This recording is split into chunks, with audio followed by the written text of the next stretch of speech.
वक्त उसकी रोजी पूरी हो जाएगी, जिस वक्त उसका मौत का वक्त आ जाएगा अल्लाह ठीक उसको बोला लेगा। ना उस वक्त कोई डॉक्टर किसी को बचा सकता है, ना दवाई काम बचा सकती है।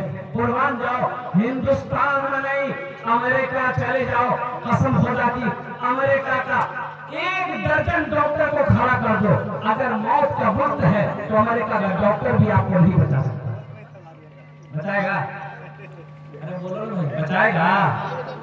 अगर अमेरिका का डॉक्टर बचा लेता तो अमेरिका में आदमी नहीं बचा। ये अल्लाह का कानून है, दुनिया की नीयत है, जो आया है उसे जाना पड़ेगा। एक बात याद रखिएगा, दुनिया में आने की तरतीब है, दुनिया में आने की तरतीब है, डिसिप्लिन है, जाने की कोई तरतीब नहीं है। दुनिया माने कि अच्छा আপনারা বুঝতে পারছেন তো, আমি বলছি আপনারা বুঝতে পারছেন তো?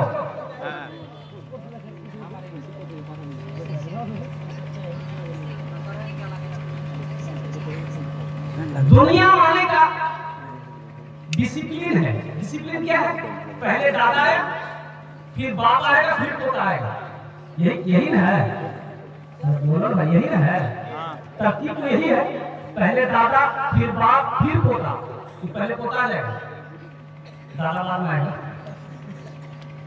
लेकिन कुर्बान जाइए, इस दुनिया से जाने की कोई तरतीब नहीं है।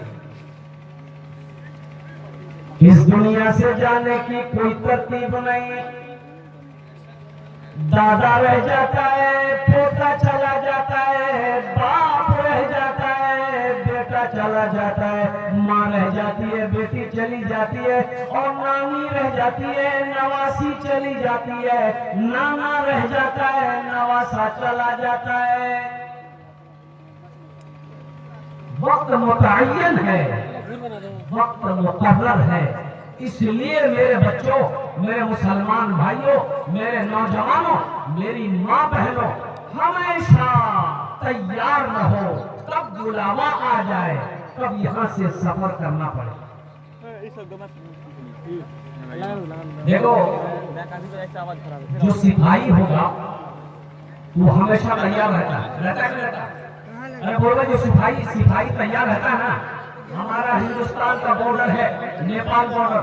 अभी 2 रोज पहले मेरा प्रोग्राम नेपाल के अंदर में था, तो बॉर्डर पे गाड़ी, बॉर्डर के इसी पार में गाड़ी को रोक दिया गया। नेपाल से गाड़ी आई, बॉर्डर के उसी पार है, और कुर्बान जाओ, वहां कई सिपाही फोर्सेस नेपाल के अलग ड्रेस में बंदूक लेके खड़ा था। आधार कार्ड देखा, अब इंडियन है। ले जाने वाले कहाँ लेके जा रहे हैं? हमारा वक्ता है, ये जलसा करने जा रहे हैं। और कुर्बान जाओ, इधर हमारे भारत का, इंडिया का फोर्स इधर ये बंदूक लेके तैयार है। क्यों तैयार है? पता ये चला कि सिपाही हमेशा तैयार रहता है। ऐ मुसलमानों, तुम दीन का सिपाही हो, हमेशा तैयार रह जाओ, ना जाने कब वहां का बुलावा आ जाए, उस वक्त फिर अफसोस ना करना पड़े कि आहा मरे तो हम, लेकिन तौबा करने की मोहलत ना मिले। जलसे में मैं पहुंचा तो इशा की नमाज हो रही। क्या हो रही थी भाई? बोलो। इशार की नमाज। इमाम साहब नमाज पढ़ा रहे थे, तो मैंने ड्राइवर से कहा कि गाड़ी यही रोको, नमाज पढ़ लेते हैं। जलसा तो पहुंच ही गए, जमात खड़ी है, वजू था, जमात में जाकर शरीक हो गए।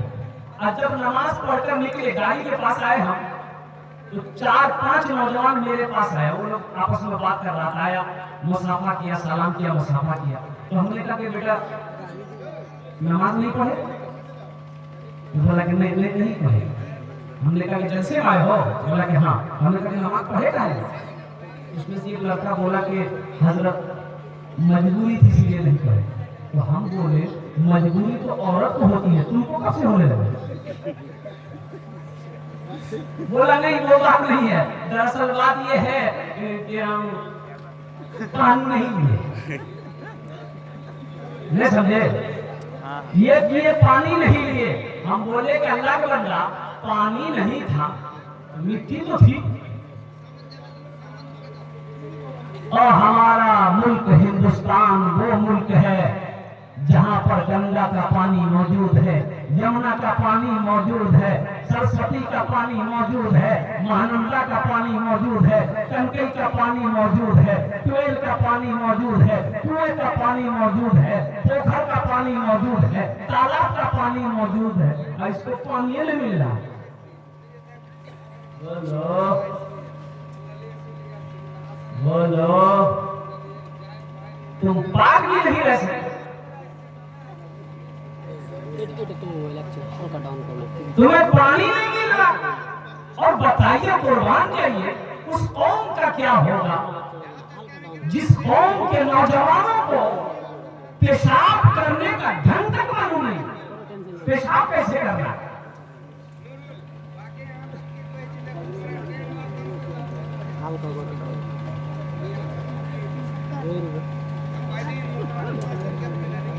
बेहतर तरीका है पेशाब करने का।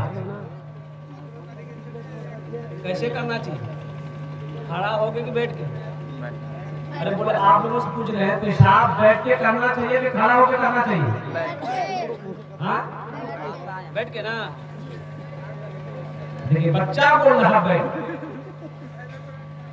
ये बच्चा को पता है बैठ के पेशाब करना चाहिए। अच्छा साइंस भी इस बात पर मजबूर हो गई है रिसर्च करके कि खड़े होकर पेशाब नहीं करना चाहिए। आज साइंस कह रही है रिसर्च करने के बाद कि जो खड़ा होकर पेशाब करता है उसको बहुत सारी बीमारियां होती है।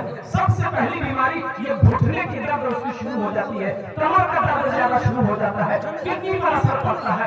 इसलिए बेहतर यह है कि बैठ कर पेशाब किया जाए। हमारा नौजवान बाज नौजवान, सब नौजवान के बारे में कह रहे, बाज नौजवान चैन खोला कंप्यूटर छोड़। कौन तरीका है भाई? अरे ठीक है जींस पैंट पहने हो, हम समझ रहे तुम बैठ नहीं पाओगे। इतनी फिटिंग वाली जींस पैंट अभी आई है, पूरा चुस्त। ठीक है, उसमें बैठ पाएगा वो?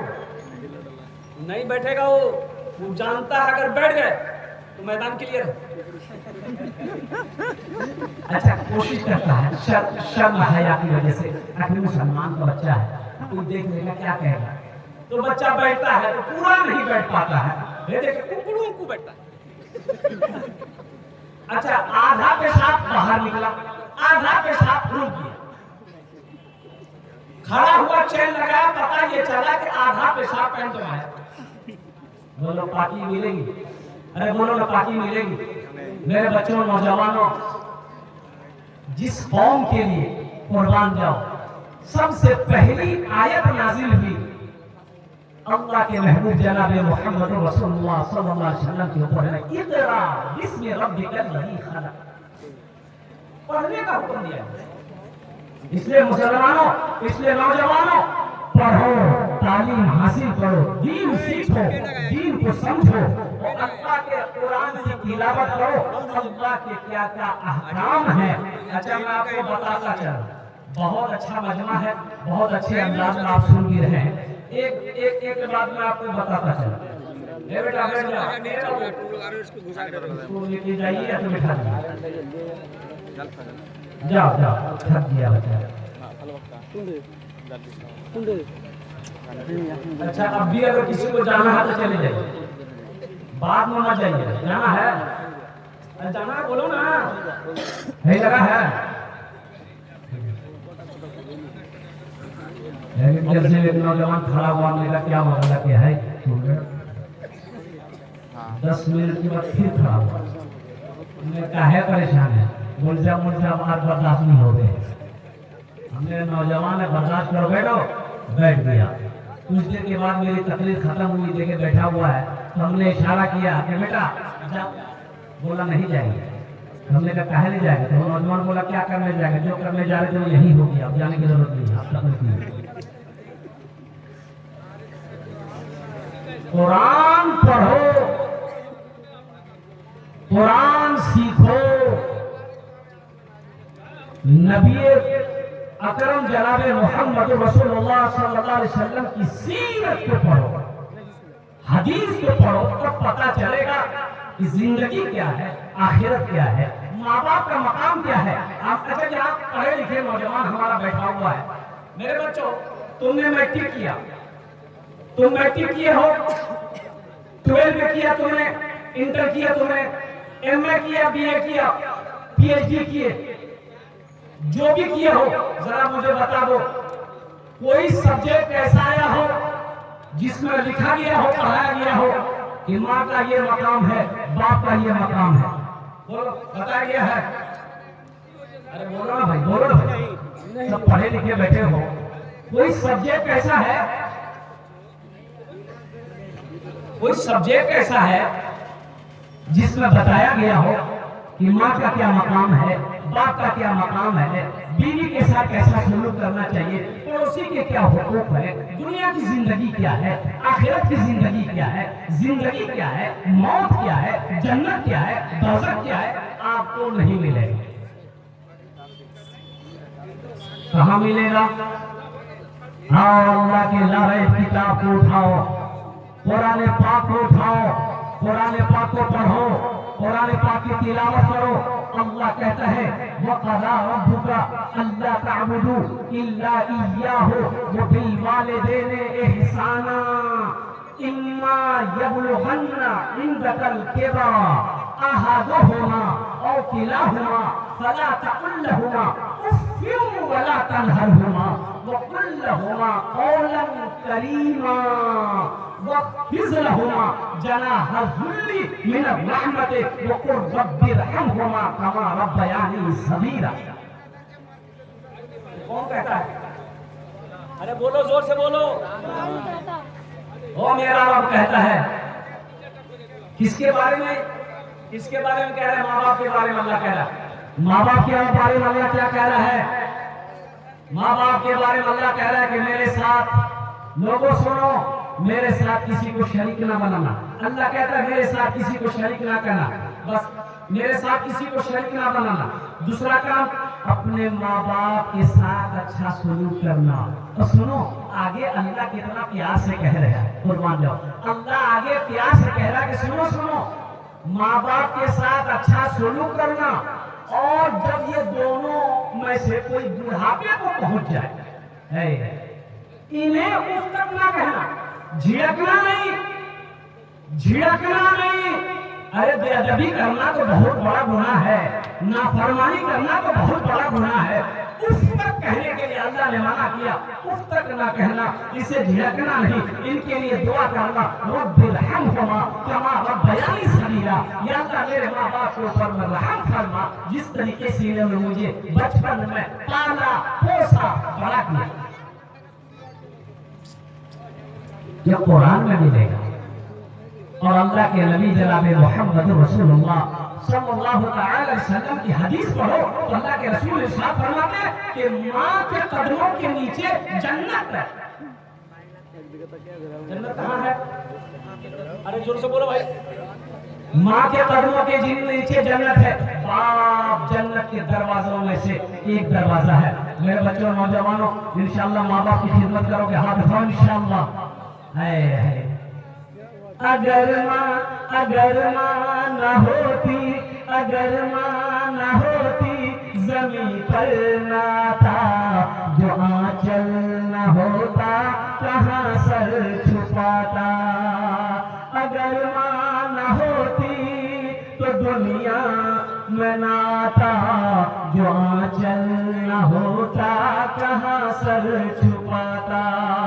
अगर माँ न होती, जमीन पर ना था, जो आंचल न होता, कहाँ सर छुपाता। मेरा लाल कहकर बुलाती है मुझको, खुद भूखी रहकर खिलाती है मुझको।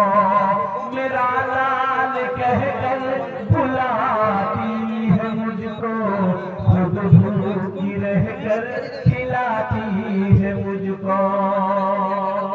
इसलिए मेरे बच्चों, मेरे नौजवानों, हम मना नहीं करते हैं, दुनिया की तालीम हासिल करो, अल्हम्दुलिल्लाह, अच्छी बात। अंग्रेजी पढ़ो, संस्कृत पढ़ो, हिंदी पढ़ो, पंजाबी पढ़ो, मराठा पढ़ो, उड़िया पढ़ो, बंगला पढ़ो, दुनिया का हर भाषा पढ़ो, लेकिन साथ ही साथ अल्लाह का कुरान भी पढ़ो।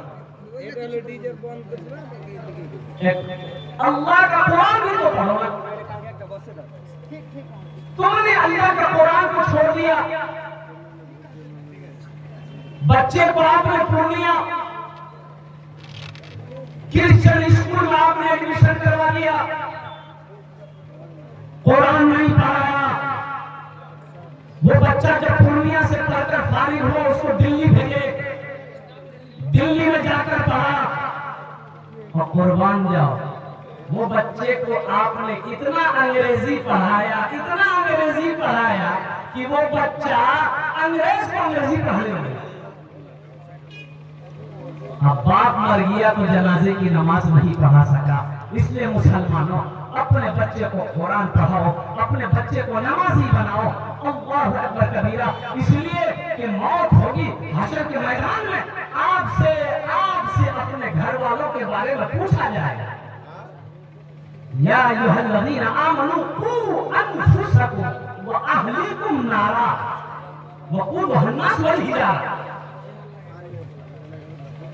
पूछा जाएगा, तुम भी बचो, बीवी को भी बचाओ, अहलो अयाल को बचाओ उस आग से जिस आग का ईंधन इंसान और पत्थर होगा। इसलिए मुसलमानों अपने बच्चे को नबी की सीरत पढ़ाओ, नबी की हदीस पढ़ाओ, अल्लाह का कुरान पढ़ाओ, ताकि वो कुरान का कारी बने, हाफिज कुरान बने, आलिम दीन बने, फिर डॉक्टर बने, इंजीनियर बने, प्रोफेसर बने, ताकि वो समझे कि माँ का मकाम क्या है, बाप का मकाम क्या है।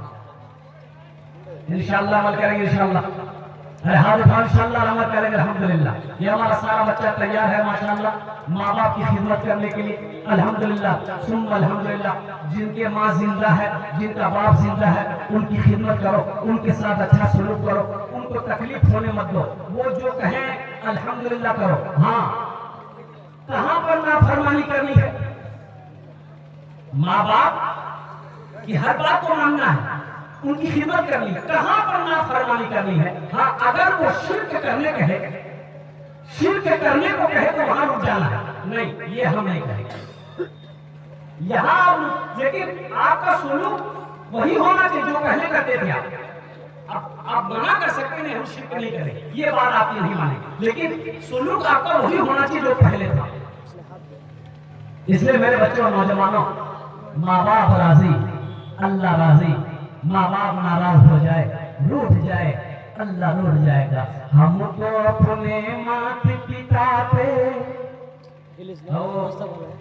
एक लड़का माँ का इकलौता बेटा, अकेला बेटा, तो माँ जब बूढ़ी हो गई ना तो बोली कि बेटा ती बिहा करेंगे, और मुझसे काम नहीं है बेटा, ना खाना बनवा पाऊं, ना मी तोर कपड़ा धोआ पाऊं, ना झाड़ू लगवा पाही, ए बेटा मोरा शरीर का काम नहीं करो, बेटा ती बिहा करेंगे। वो लड़का बोला नहीं माँ, हम उस वक्त तक बिहा नहीं करेंगे जब तक तुम जिंदा होगी, जब तुम मर जाओगी तब बिहा करेंगे।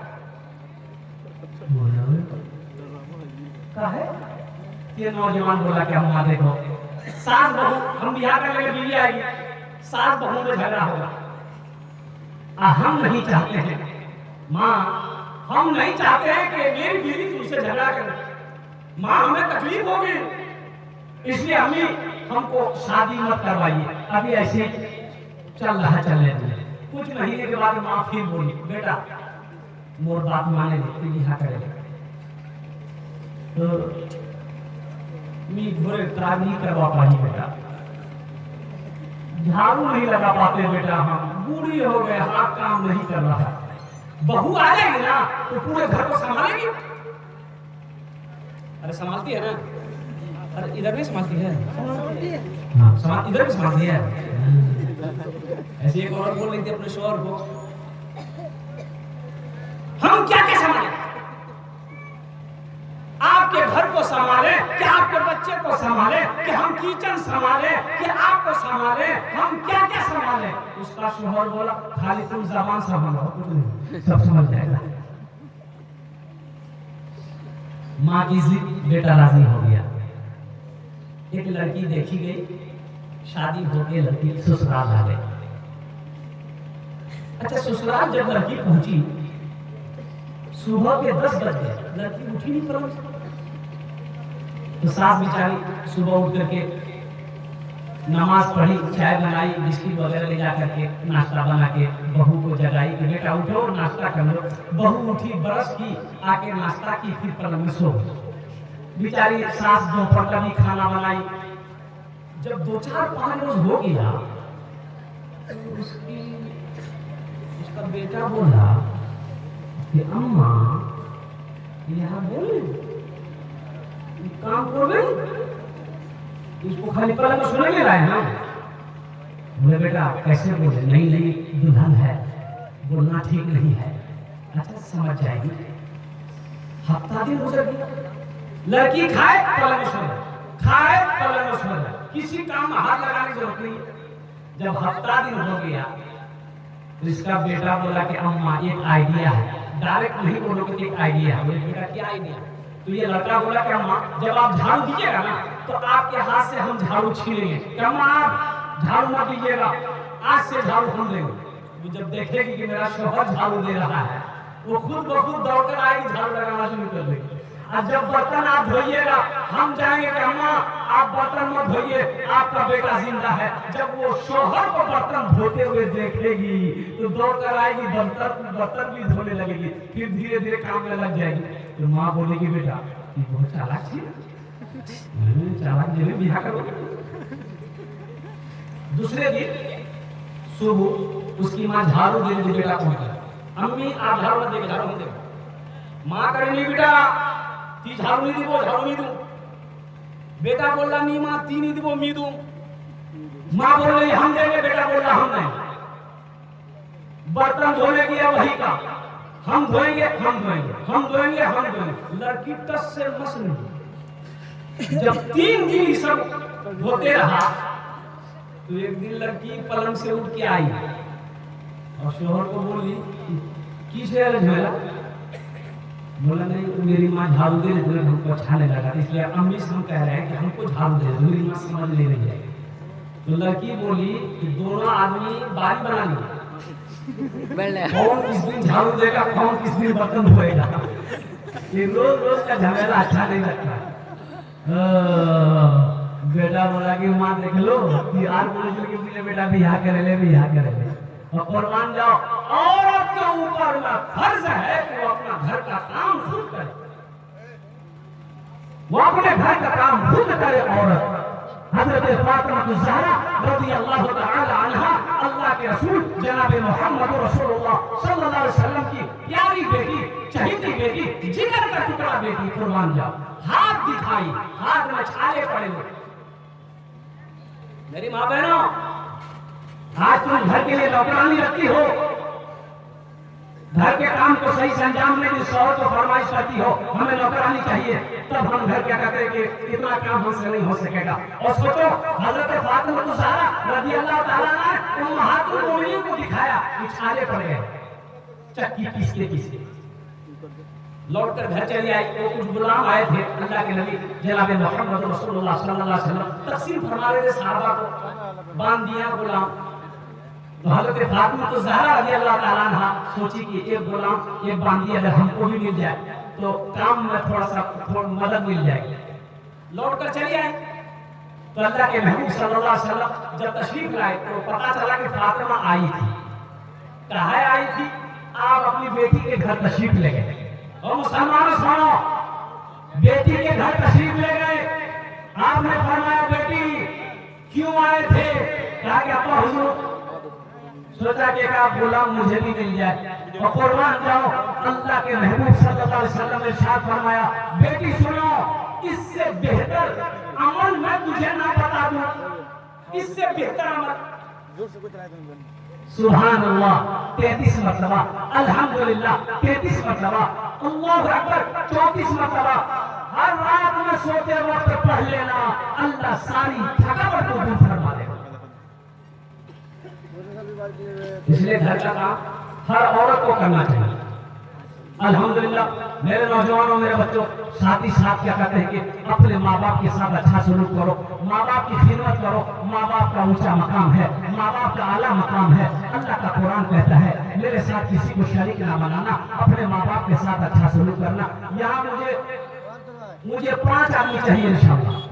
है कोई ऐसा पहला सफी अपने माँ बाप की साल सवाब के लिए इंशाअल्लाह 1000 या 500 रुपया देना चाहता हूँ। देखिए हम 1500 मांग रहे हैं, आप 2000, 2500, 3000, 3500, 4000, 5000, 10,000, 50,000, 1 लाख भी दे सकते हैं। अल्हम्दुलिल्लाह अल्लाह के महबूब का घर है ये मदरसा, जहाँ बच्चे बैठकर अल्लाह के कुरान की तिलावत करते हैं। ये मुसलमानों, ये सदका जारिया है। इस साल सवाब का काम करोगे, मदरसा बनाकर मर जाओगे, अल्लाह कयामत तक तेरे माँ बाप को कब्र में सवाब अता